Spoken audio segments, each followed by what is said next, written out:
1,700 miles. That is how far away your nearest neighbor is. If you live here, no doctor within reach, no escape if something goes wrong, no way out, except a 6-day boat ride through the most violent ocean on Earth. And yet, when these people were taken away from this place, given a modern home, given jobs, given everything the modern world has, they packed their bags and came straight back. Why would anyone choose this? That answer will completely change how you see your own life.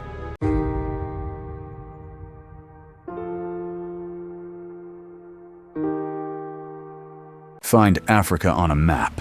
Find South America. Now look at the ocean between them. Keep looking. There is nothing there. Just thousands of miles of the most violent ocean on the planet. And then, right in the middle of all that nothing, a tiny dot. That is Tristan da Cunha. Guinness World Records confirmed it. The most isolated inhabited place on Earth. No airport, no runway, no helicopter pad.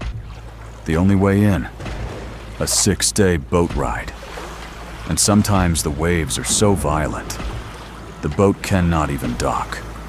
6 days of sailing to turn around and go back. The year is 1816. Britain sends a small military garrison to claim this island. Mission ends. Every soldier ordered to leave. Every soldier obeys, except one. His name is William Glass, a Scottish soldier with an idea the rest of the world would have called insane. William Glass wanted one thing: a perfect society. No rich, no poor, no masters, no servants. Everyone works, everyone shares, everyone eats. So he stayed, with his wife and 2 children, on the most isolated island on Earth, and started building. Slowly, others joined. Shipwrecked sailors, adventurers, people who wanted to disappear. Together, they built something the world had never seen. So what does life actually look like here? Wake up, step outside, no traffic, no sirens, no noise. Air so clean it almost feels wrong. One school, one hospital, one shop, one road. The islanders grow so many potatoes. Their only bus is nicknamed the Potato Bus because it doubles up to carry the harvest. Penguins walk freely through gardens. Seals sleep near back doors. Nobody locks their house because there is no crime. There is nobody to fear. William Glass's rule, still quietly running, 200 years later. But isolation has a dark side that most people never think about. World War I, 1914. Europe is burning, millions dying in trenches, poison gas, artillery, starvation. The most devastating war in history is happening. And on Tristan da Cunha, nobody knows. Not one ship came for nearly 10 years. Not one letter, not one newspaper, not one word from the outside world. The islanders fished, they farmed, they raised their children, while civilization was destroying itself, completely unaware.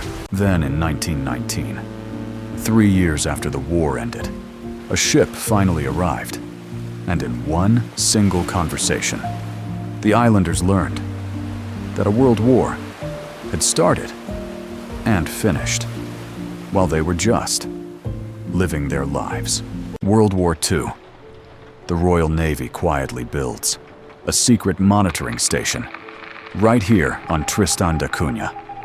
Mission: track German U-boats that had sunk over 3,000 Allied ships in the South Atlantic. The Germans had no idea they were being watched from this forgotten rock in the middle of nowhere. The fishermen and farmers of Tristan, suddenly living alongside British naval intelligence officers, running one of the most secret operations of the entire war. And in return, The island got its first real school, first hospital, first proper store. The outside world finally came to Tristan, but only because it needed a secret. October 1961. The ground starts shaking. Small tremors at first, then bigger. Every single day. A massive crack splits open. Behind the lighthouse, the earth begins to rise. Then the smell hits. Sulfur. Burning rock. Something ancient. Waking up. Beneath their feet. The volcano is coming alive. An officer knocks on Mary Swain's door, tells her she must leave. Right now. Mary Swain looks at him and says, "Nonsense. I am not leaving my home. I am going to bed." But that night, she lay awake, listening. Boulders crashing down the mountain, and complete darkness. One after another. By morning, she knew. They all knew. All 264 islanders, loaded onto small fishing boats, middle of the night. Chickens, donkeys, children, everything they could carry. One terrible night sheltering on a nearby uninhabited island. Cold, no food, no sleep, packed together like sardines. Then a Dutch ship appeared and carried them away from the only home they had ever known. Within weeks, the most isolated people on Earth were standing in Southampton, England, surrounded by millions of strangers. Cars, television, cameras everywhere. It must have felt like landing on another planet. The British government gave them everything: housing, jobs, modern life, supermarkets, cinemas, television. Every comfort the 20th century had, laid out before them like a gift. Island children who grew up with penguins in their gardens, now breathing city air in a concrete housing estate in an English winter. Journalists followed their every step, cameras in their faces. Britain assumed they would never want to leave. 2 years later, they held a vote. The result was almost unanimous. They wanted to go home. Not some of them. 200 out of 264, packing their bags, boarding a ship, sailing 6 days.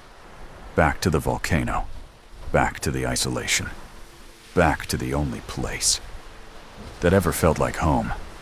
One islander said it simply: England had everything, but it did not have Tristan. Today, just over 200 people still call Tristan home. They have slow internet now. They can watch YouTube, see the whole world through a screen. And still, almost nobody leaves. Because Tristan is not just a place, it is a way of seeing the world. These are not people forgotten by civilization. They are people who remembered something civilization forgot. That a life well lived is not about how connected you are. It is about how deeply you belong somewhere. Next week, we visit an island where the government did not just close the doors. They passed a law banning every human being from ever setting foot there, not because of secrets, not because of history, but because of what is living there and what it will do to you if you get too close. Episode 3. You will not sleep after this one.